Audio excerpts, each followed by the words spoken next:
Unang naibalita na sa October na ang showing ng launching movie ni na Paolo Avellino at Kim Chiu mula sa Star Cinema na My Love Will Make You Disappear. Pero hindi na pala ito matutuloy. Ayon kay Edith Fariñas, ang handler ni Kim sa Star Magic, ay hindi tuloy sa October ang showing ng nasabing pelikula. Ayon sa kanya, hindi pa raw binabanggit ng taga Star Cinema kung kailan ipalalabas ang nasabing movie.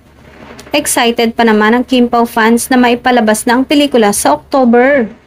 Gusto na talaga nila itong mapanood. Yun pala ay naudlot ang showing nito. Sana ay gawin na lang pang Valentine's offering ng Star Cinema.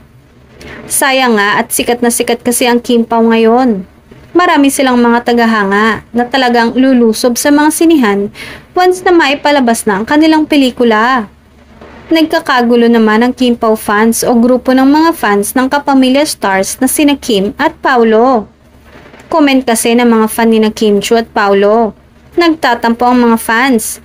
May favoritism daw ang Star Cinema dahil inurong for next year ang showing ng Kim Pao movie na My Love Will Make You Disappear para makapag-focus sa promo ng Hello Love Again ni na Alden Richards at Catherine Bernardo. Malaking promo daw ang kailangan ng movie ni na Catherine at Alden.